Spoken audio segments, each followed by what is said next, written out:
गणपते गणम तुम सदा जय जयकाराय। ओम श्री गणेशाय नमो नमः। ओम श्री गणेशाय नमो। ओम श्री शिवाय नमस्तुभ्यं। ओम श्री शिवाय भक्त में यूट्यूब चैनल के माध्यम से आप सभी को दिव्य श्री श्री महापुराण कथा सुनाने जा रहा हूँ। जो भी आप लोग मेरी वीडियो सुने, कथा देखें, श्री श्री महापुराण कथा को पूरी जरूर सुने और बेल चैनल को सब्सक्राइब जरूर करें, बेल आइकन दबाएं कि आप लोग श्री श्री महापुराण कथा में क्या लिखा हुआ है उसका डायरेक्ट सुनने का आनंद ले सके। जय सीताराम, जय सीताराम। ओम गजानम भूतगणासेवितं कपितजम्बू फलचारुभक्षणम् उमासुत शोक विनाशकारं नमामि बिंदेश्वर पाद पंकजम्। ओम श्री गणेशाय गौरी गणपति गौरी गजानम नमो नमः। जय गणेश गिरिजा सुमन मंगल मूल सुजान कातुद्यादा तुम देव अभय वरदान ब्रह्मटुंड महाकाय सूर्यकोटि संप्रभा निर्विघ्नं देव शुभकार्येषु सर्वदा। जय जय श्री गणेशाय गौरी गणपते नमो नमः।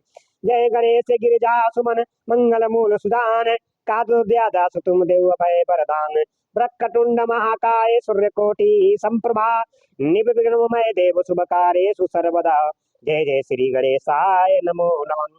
कंठे यस्य विराजते गरलम गंगा जलम मस्तके वामे अंग गिरिराज राजतन एजा भवानी पति नंदी स्कंद गणधराज सहित श्री विश्वनाथ प्रभु काशी मंदिर स्थितोखिले गुरुदेत सदा मंगलम कपूर गौरम करुगम तारम संसार सारम भुजगेंद्रहारम सदा वसंतम हितारविंदे भवम भवानी सहितम नमामि करिदंडवत सप्रेम दिजि शिव सन्मुख कर जोरी विनय करत गत गद समुझ घोर गति मोरी।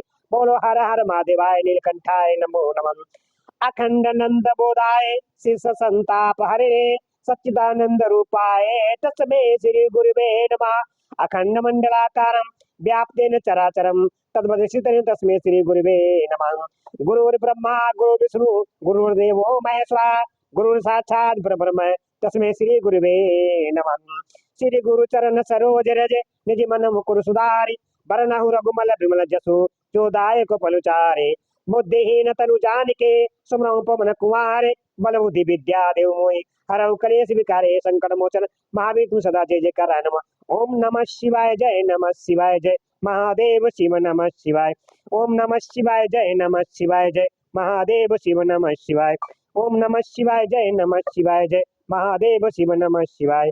ओम नमः शिवाय जय नमः शिवाय जय महादेव शिव नमः शिवाय।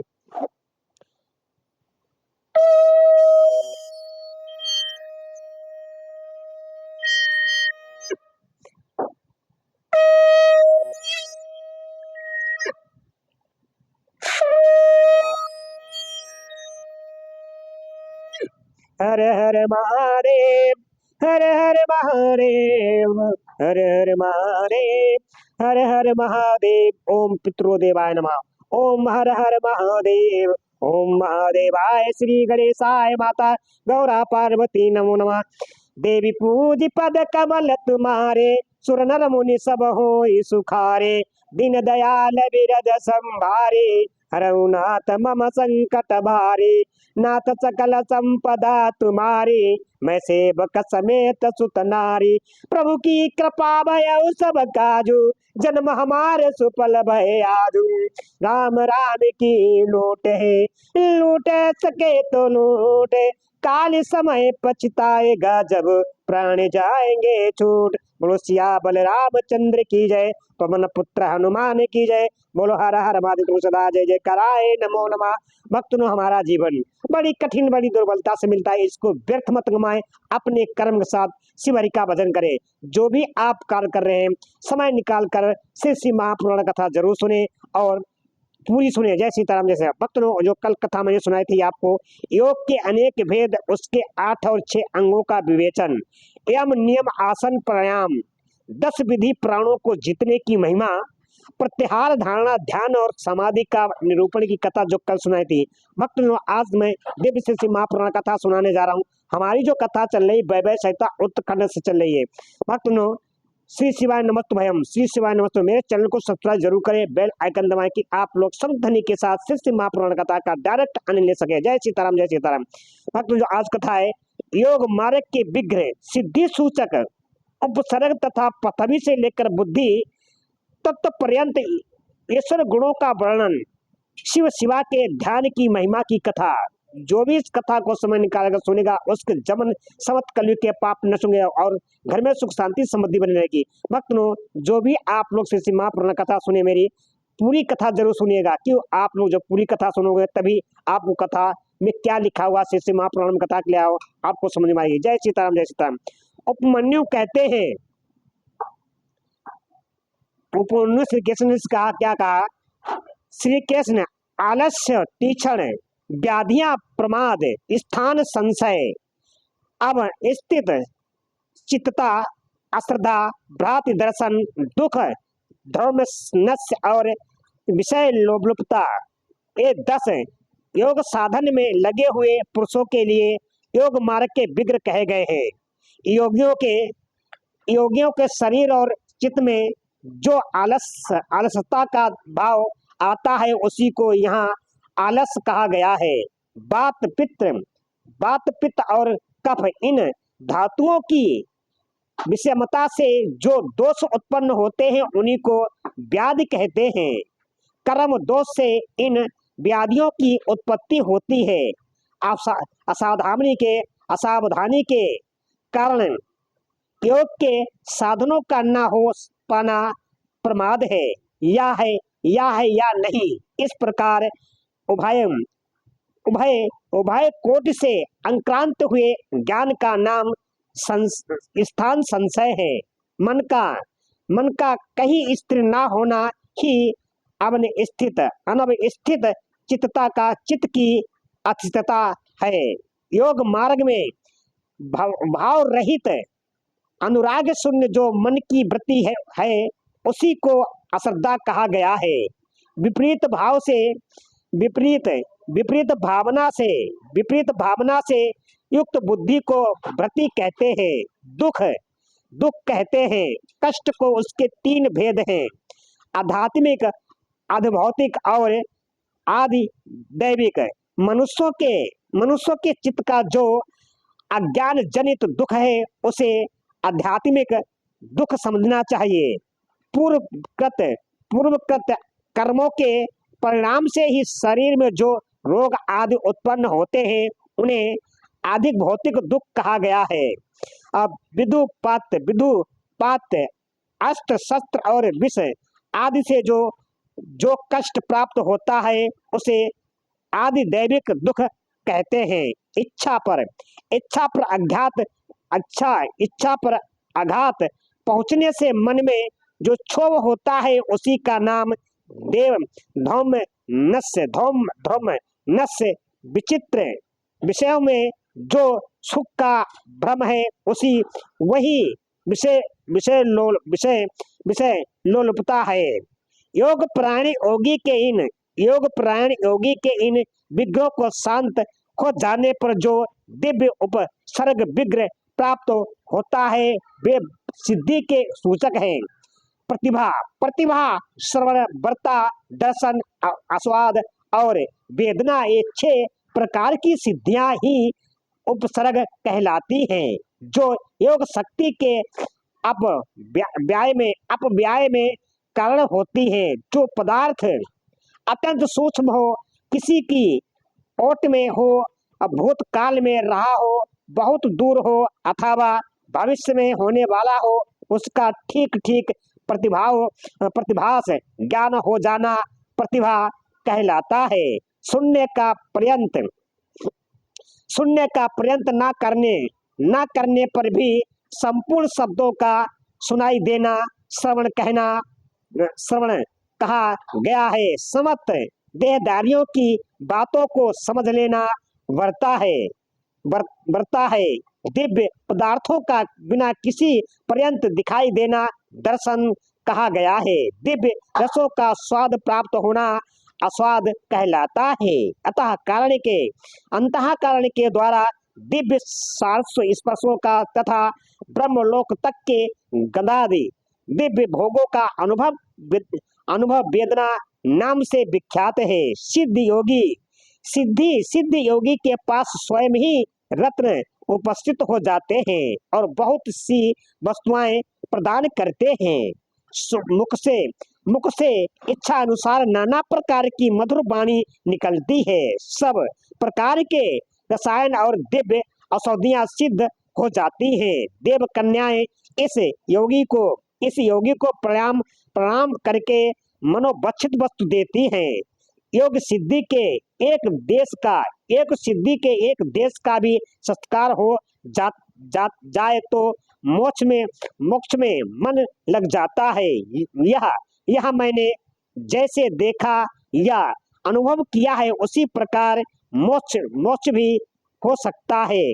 क्रस्ता स्थूलता क्रस्ता स्थूलता और बाल्यावस्था वृद्धावस्था युवावस्था नाना जाति का स्वरूप पृथ्वी जल अग्नि और वायु इन चार तत्वों के शरीर को धारण करना नित्य अपा अपा अपार्थिव एवं मनोहर गंध को ग्रहण करना ये पार्थिव ईश्वर के 8 गुण बताए गए हैं। जल में निवास करना, पृथ्वी पर ही जल का निकल आना, इच्छा करते ही बिना किसी आतुरता के स्वयं समुद्र को भी पी जाने में समर्थ होना। इस संसार में जहाँ चाहे वही जल का दर्शन होना। घड़ा आदि के बिना हाथ में जलाराशि को धारण करना। जिस विरस वस्तु को भी खाने की इच्छा हो उसका तत्काल सरस हो जाना। जल तेज और वायु इन 3 तत्वों के शरीर को धारण करना तथा देह का फोड़े फुंसी और घाव आदि से रहित होना। पार्थिव ईश्वर के 8 गुणों को मिलाकर ये 16 जलीय ईश्वर के अद्भुत गुण हैं। बोलो हर हर महादेव। तुलसी सदा जय जयकार। भक्त मैं यूट्यूब चैनल के माध्यम से आप सभी को दिव्य से महापुराण कथा सुना रहा हूँ। जो भी इस महापुराण को पूरी सुनेगा उसके समस्त कलयुग के पाप नष्ट होंगे, घर में सुख शांति है, समृद्धि मिलेगी। जय सीताराम, जय श्रीराम। ओम नमः शिवाय। ओम श्री शिवाय नमस्तुभयम्। शरीर में अग्नि को प्रकट करना, अग्नि के तप से जलने का भय दूर हो जाना। यदि इच्छा हो तो बिना किसी पर्यंत इस जगत को जलाकर भस्म कर देने की शक्ति का होना। पानी के ऊपर अग्नि को स्थापित कर देना। हाथ में आग धारण करना। सृष्टि को जलाकर फिर उसे ज्यों का त्यों कर देने की क्षमता का होना। मुख में ही अन्न आदि को पचा लेना तथा तेज और वायु 2 ही तत्वों से शरीर को रच लेना। ये 8 गुण जलीय ईश्वर के उपयुक्त 16 गुणों के साथ 24 होते हैं। ये 24 तेज से ईश्वर के गुण कहे गए हैं। मन के समान वेगशाली होना। प्राणियों के भीतर क्षण भर में प्रवेश कर जाना। बिना पर्यंत के ही पर्वत आदि के महान भार को उठा लेना। भारी हो जाना, हल्का होना, हाथ में वायु को पकड़ लेना, अंगुली के अग्रभाग की चोट से भूमि को भी कंपित कर देना। एकमात्र वायु तत्व से ही शरीर का निर्माण कर लेना। ये 8 गुण तेजस ईश्वर के 24 गुणों के समान 32 हो जाते हैं। विद्वानों ने वायु संबंधी ईश्वर के ये ही 32 गुण स्वीकार किए हैं। शरीर की छाया का ना होना, इंद्रियों का दिखाई ना देना, आकाश में इच्छा अनुसार विचरण करना, इंद्रियों के संपूर्ण विषयों का समयन होना, आकाश को लांघना, अपने शरीर में उसका निवेश करना, आकाश को पिंड की भांति ठोस बना देना और निरंकार होना। ये 8 गुण अग्नि के 32 गुणों के मिलकर 40 होते हैं। ये 40 ही वायु संबंधी ईश्वर के गुण हैं। यही संपूर्ण इंद्रियों का ईश्वर है। इसी को इंद्र एवं अंबार आकाश संबंधी ईश्वर भी कहते हैं। इच्छा अनुसार सभी वस्तुओं की उपलब्धि, जहाँ चाहे वहाँ निकल जाना, सबको अभिभूत कर दे लेना, संपूर्ण गुहा अर्थ का दर्शन होना, कर्म के अनुरूप निर्माण करना, सबको बस में कर लेना, सदा प्रिय वस्तु का ही दर्शन होना और एक ही स्थान में संपूर्ण संसार का दिखाई देना। ये 8 गुण प्रवक्त इंद्रिया संबंधी ईश्वर गुणों से मिलकर 48 होते हैं। चंद्रमय चंद्रमास ईश्वर इन 48 गुणों से युक्त कहा गया है। यही यह पहले के ईश्वरों से अधिक गुण वाला है। इसे मानस ईश्वर भी कहते हैं। छेदना, पीटना, बांधना, खोलना, संसार के बस में रहने वाले समस्त प्राणियों को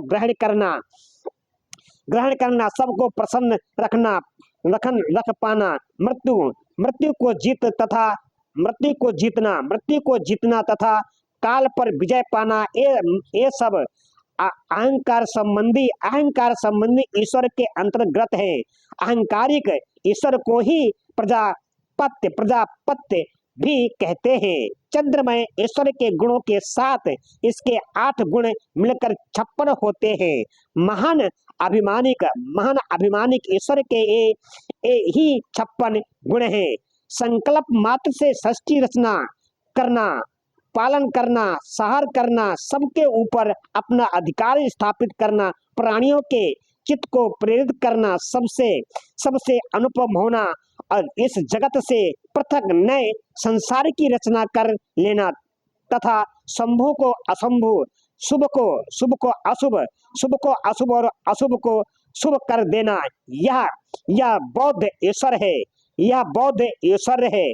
और प्रजापात्य ईश्वर के गुणों को मिलाकर इसके 64 गुण होते हैं। इस बौद्ध ईश्वर को ही ब्रह्मा ईश्वर भी कहते हैं।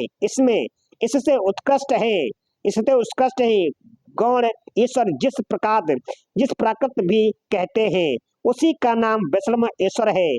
तीनों लोकों का पालन उसी के अंतर्गत है। उस संपूर्ण वैष्णव पद को ना हो तो ब्रह्मा कह सकते हैं और ना दूसरे ही उसका पूर्णतया वर्णन कर सकते हैं। उसी को पौरुष पद भी कहते हैं। गौण और पौरुष पद से उत्कृष्ट गणपति पद है। उसी को ईश्वर पद भी कहते हैं। उस पद का कंचित ज्ञान विष्णु को है।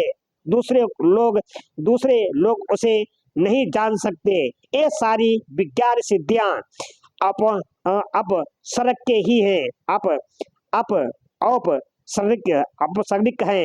इन्हें परम वैराग्य द्वारा प्रयत्न पूर्वक रोकना चाहिए। इन अशुद्ध प्रतिभाषिक गुणों से जिनका चित्त असक्त है, उसे संपूर्ण कामनाओं को पूर्ण कराने वाला निर्भय परम ईश्वर नहीं सिद्ध होता।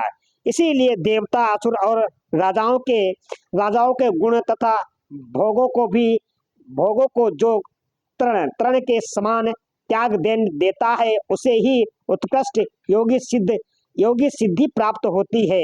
योग सिद्धि प्राप्त होती है। अथवा यदि जगत पर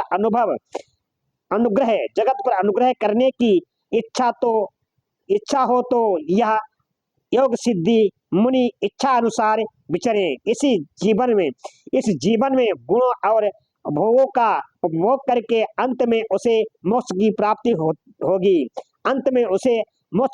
होगी। मोक्ष की प्राप्ति हर हर महादेव भक्त यूट्यूब चैनल के माध्यम से आप सभी को दिव्य श्री सीमा पुराण कथा सुनाओ। जो भी इस श्री सीमा पुराण कथा को सुनेगा उसके जन्मों जन्मांतर के पाप नष्ट होंगे। जय सीताराम, जय श्री राम। ओम नमः शिवाय, जय नमः शिवाय। ओम श्री शिवाय नमस्तुभयम, ओम श्री शिवाय नमस्तुभयम। अब मैं योग के प्रयोग का वर्णन करूंगा। एकाग्रचित होकर सुनो। शुभ काल हो, शुभ देश हो, भगवान शिव का क्षेत्र आदि हो, एकांत स्थान हो, जीव जंतु ना रहते हो, कोलाहल ना होता हो और किसी बाधा की संभावना ना हो, ऐसे स्थान में लिपि पुती सुंदर भूमि को गंध और धूप आदि से सुवासित करके वहां फूल बिखेर दे। 14वां आदि तान कर उसे विचित्र रीति से सजा दे तथा वहां पुष्प समिधा, जल, फल और मूल की सुविधा हो। फिर वहां योग का अभ्यास करें। अग्नि के निकट, जल के समीप और सूखे पत्तों के ढेर पर योग अभ्यास नहीं करना चाहिए। जहां डांस और जहाँ डांस और मच्छर भरे हो, सांप और हिंसक जंतुओं की अधिकता हो, दुष्ट पशु निवास करते हो, भय की संभावना हो तथा जो दुष्टों से घिरा हुआ हो, ऐसे स्थान में भी योग अभ्यास नहीं करना चाहिए। शमशान में चत्र वृक्ष के नीचे, बामी के निकट, जीर्ण जीर्ण शीर्ण के घर में, चौराहे पर, नदी नाद और समुद्र के तट पर, गली या सड़क के बीच में, उजड़े हुए उद्यान में, गोष्ठ आदि में, अनिष्टकारी और अनिदित स्थान में योग अभ्यास ना करें। जब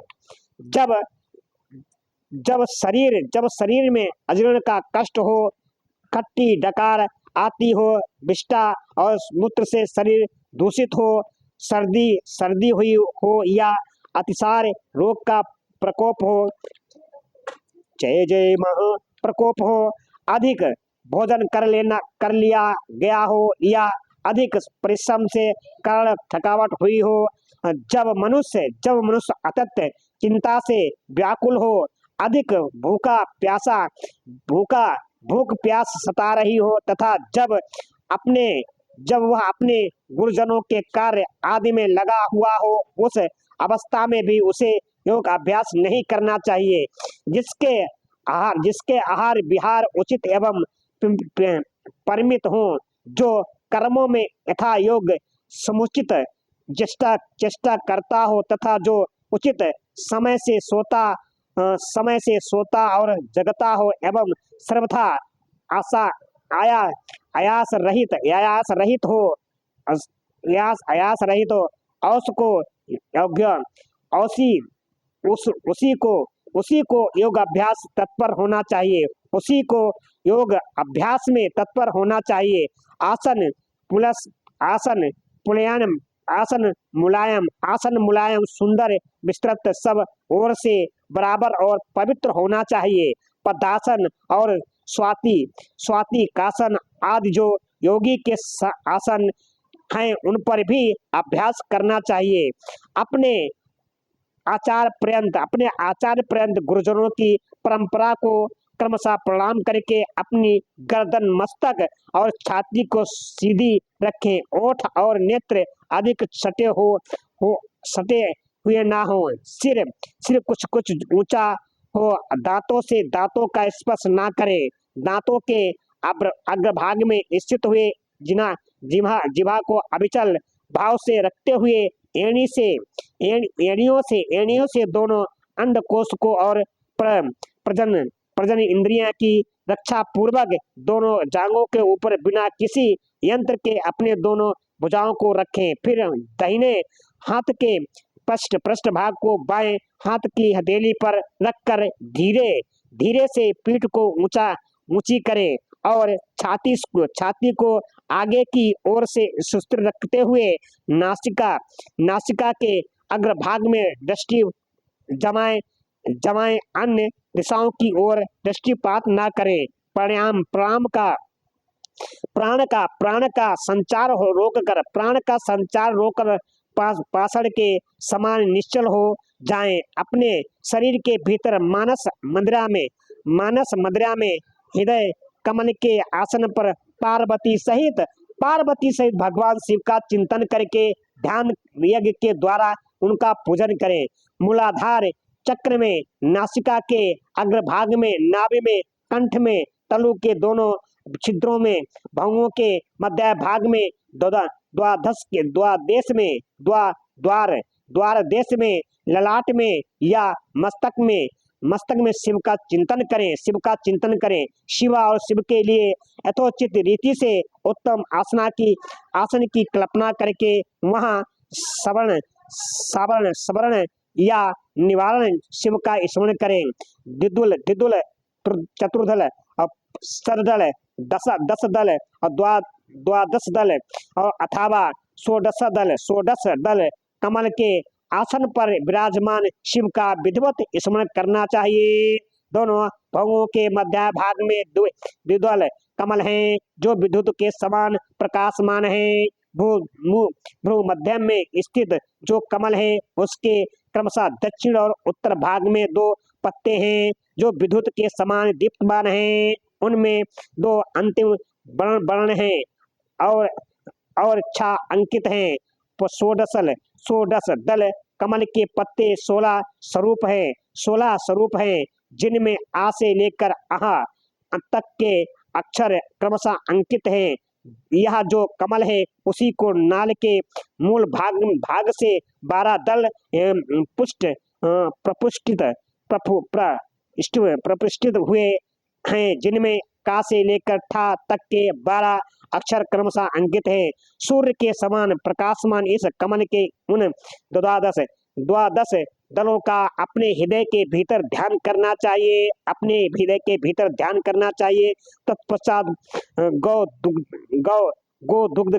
दुग्ध के समान उज्जवल कमल के 10 दलों का चिंतन करें। उनमें क्रमशः ढा से लेकर फा तक के अक्षर अंकित हैं। इसके बाद नीचे की ओर दल वाले कमल के 6 दल हैं जिनमें बा से लेकर ला तक के अक्षर अंकित हैं। इसी कमल की कांति धूम रहित अंगार के समान है। मूलाधार में स्थित जो कमल है उसी की कांति स्वर्ण के समान है। उसमें क्रमशः बा से लेकर सा तक के 4 अक्षर 4 दलों के रूप में स्थित हैं। इन कमलों से जिनमें ही अपना मन रमे उसी में महादेव और महादेवी का अपनी धीर बुद्धि से चिंतन करें। उनका स्वरूप अंगूठे के बराबर निर्मल और सब ओर से दीप्तमान है अथवा वह शुद्ध दीपशिखा के समान आकार वाला है और अपनी शक्ति से पूर्णता मंडित है अथवा चंद्रलेखा या तारा के समान रूप वाला है अथवा वह निवार के सीक या कमलासन कमल नाल से निकलने वाले सूत के समान है। कंदब के गोलक या उसके कण से भी उसकी उपमा दी जा सकती है। वह रूप पृथ्वी आदि तत्वों पर विजय प्राप्त कराने वाला है। ध्यान कराने वाला पुरुष जिस तत्व पर विजय पाने की इच्छा रखता हो उसी तत्व के अधिपति स्थूल मूर्ति का चिंतन करे। ब्रह्मा से लेकर सदा शिव पर्यंत तथा भाव आदि 8 मूर्तियां ही शिव शास्त्र में शिव की स्थूल मूर्तियां निश्चित कही गई हैं। मुनीश्वरों ने उन्हें घोर शांत और मिश्र 3 प्रकार की बताया है। फल की आशा न रखने वाले ध्यान कुशल पुरुषों को इनका चिंतन करना चाहिए। यदि घोर मूर्तियों का चिंतन किया जाए तो वे शीघ्र ही पाप और रोग का नाश करती हैं। मिश्र मूर्तियों में शिव का चिंतन करने पर चिकर काल में सिद्धि प्राप्त होती है और सौम्य मूर्ति में शिव का ध्यान किया जाए तो सिद्धि प्राप्त होने में ना तो अधिक शीघ्रता होती है और ना अधिक विलंब ही। सौम्य मूर्ति में ध्यान करने से शिव विशेषता मुक्ति शांति एवं शुद्ध बुद्धि प्राप्त होती है। क्रमशः सभी सिद्धियां प्राप्त होती हैं, इसमें संशय नहीं है। बोलो हर हर महादेव तुलसीदास। ओम नमः शिवाय जय महादेव शिव नमः शिवाय। ओम नमः शिवाय जय महादेव शिव नमः शिवाय। भक्त में यूट्यूब चैनल के माध्यम से आप सभी को दिव्य श्री शिव महापुराण कथा सुनाया हूँ। जो भी आप लोग में दिव्य श्री शिव महापुराण कथा सुनने मेरे चैनल को सब्सक्राइब करना ना भूले और श्री शिव महापुराण कथा को पूरी जरूर सुने। जो भी मैं कथा पढ़ के आप सुना रहा हूँ, जो कथा में श्री शिव महापुराण कथा में लिखा हुआ है आप सभी को पढ़ के सुना रहा हूँ। जो भी श्री शिव महापुराण कथा को पूरी सुनेगा उसके जन्मों जन्मांतर के पाप नशों में घर में सुख शांति और समृद्धि में रहेगी। जय सीताराम। जय भक्तों श्री महापुराण कथा पुरजनों बेल आइकन दबाएं और सभी सनातनी भक्तों को शेयर कर। जय सीताराम। जो कथा मैंने आपको सुनाई है, योग के मार्ग के विज्ञ सिद्धि सूचक उपसर्ग तथा प्रथमी से लेकर बुद्धि तत्व पर्यंत ईश्वर गुणों का वर्णन, शिव शिवा के ध्यान की महिमा की कथा जो सुनाया हूँ। जो इस कथा को पूरी आप लोग सुनेंगे, योग क्या है, प्राणों पे जीतने को कैसे पाया जा सकता है, और कौन कौन सी मन की शांति और क्या क्या प्राप्त कर सकते हो। जय सीताराम। पूज पद कमल तुम्हारे, सुर नर मुनि सब होए सुखारे, दीन दयाल बिरद संभारी, हरऊ नाथ मम संकट भारी, नाथ सकल संपदा तुम्हारे, मैं सेवक समेत सुत नारी, प्रभु की कृपा भयउ सब काजो, जन्म हमार सुफल भय आजो, राम राम की लूट सके तो लूट, काल समय पछताएगा जब, प्राण जाएंगे छोड़। सिया बलरामचंद्र की जय, पवन पुत्र हनुमान की जय। बोलो हर हर महादेव, तुम सदा जय जय कराए नमः नमः। भक्त लोग, हमारा जीवन बड़ी कठिन बड़ी दुर्बलता से मिलता है, इसको व्यर्थ मत गवाएं, अपने कर्म साथ भगवान श्री हरि का भजन करें। जय सीताराम, जय सीताराम। ओम श्री शिवाय नमस्तुभयम, ओम श्री शिवाय नमस्तुभयम, ओम श्री शिवाय नमस्तुभयम, ओम श्री शिवाय नमस्तुभयम, ओम श्री शिवाय नमस्तुभयम, ओम श्री शिवाय नमस्तुभयम। जय सीताराम।